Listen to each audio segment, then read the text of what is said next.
प्रमोद पटेल जी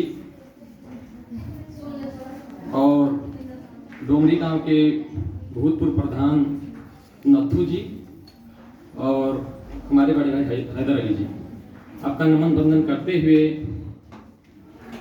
इस दिव्य प्रांगण में उपस्थित शक्ति स्वरूपा हमारी बहनें और देवतुल्य भाइयों को इस प्रांगण में अभिनंदन और स्वागत है। आखिर वो घड़ी आ ही गई जिसका हमें इंतजार था काफी दिनों से। गीता में भगवान कृष्ण ने कहा है, कर्मणे वाधिकारस्तु मा फलेषु कदाचन। कर्म करो और फल की चिंता मत करो, कर्म जैसा करोगे फल वैसा आपको मिलता जाएगा। तो आप लोगों ने कर्म किया और आज वो फल आप लोगों को मिलने जा रहा है।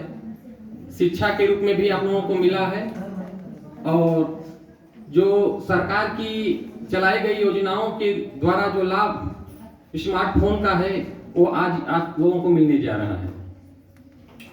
सर्वप्रथम मैं अपना परिचय दे दूं थोड़ा सा। मैं आज बहुत ही प्रसन्न हूं आप लोगों को इस प्रांगण में देखते हुए। काफी मुझे प्रसन्नता और हर्ष हो रहा है कि हमारे बच्चे आए हुए हैं और आप लोगों का भविष्य उज्जवल हो। मैं राहुल कुमार सिंह, इससे पहले मैं बीएससी का छात्र रहा हूं और मैं हिंडाल्को में भी सर्विस किया हूं और SGS society general D surveillance, ये जिनेवा की कंपनी है, उसमें भी मैं काम किया हूं। ये जो कोयला आता है राइट के द्वारा और जो कुछ इंपोर्टेड कोल आते थे साउथ अफ्रीका, ऑस्ट्रेलिया आदि कोयला को बंदरगाह से आते था, मैं इसको चेक करता था, केमिस्ट के पद पे था।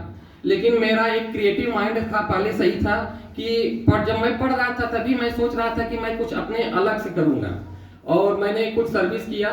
सर्विस करने के बाद वहां पर मेरे को संतुष्टि नहीं मिली और मैं अपना क्रिएटिव माइंड ले करके सरकार की जो योजनाएं थी मैं सोचा कि मैं लोगों को जनता के बीच में लेकर आऊंगा, क्योंकि ये सब योजनाएं शहरों तक ही सीमित रह जाती थी, गाँव में नहीं आती थी।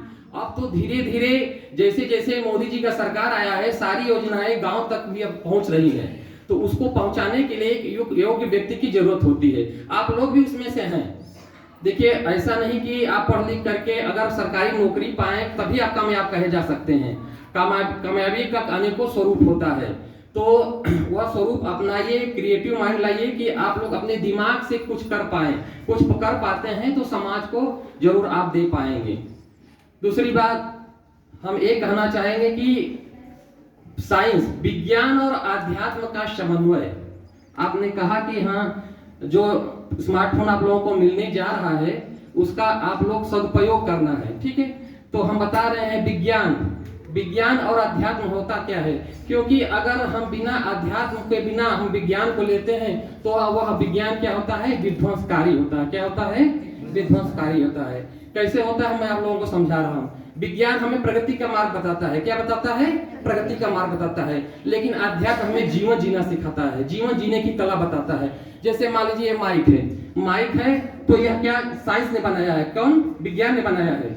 लेकिन इसमें बोलना क्या है ये हमें अध्यात्म बताता है। कौन बताता है? अध्यात्म बताता है। यदि हम अच्छे शब्द इसमें बोल रहे हैं तो जनता आपकी पूजा करेगी, यदि हम बुरे शब्द बोलेंगे तो जनता हमें उस दृष्टि से देखेगी, है कि नहीं। तो अध्यात्म अपने जीवन में लाइए। स्मार्टफोन है, स्मार्टफोन का अगर सही इस्तेमाल करेंगे तो आपका जीवन निखर जाएगा और उसका गलत इस्तेमाल करेंगे तो जीवन बर्बाद हो जाएगा, है कि नहीं। तो बिना अध्यात्म के जीवन एक नर पशु के समान है। क्या है? नर पशु के समान है। तो दूसरी बातें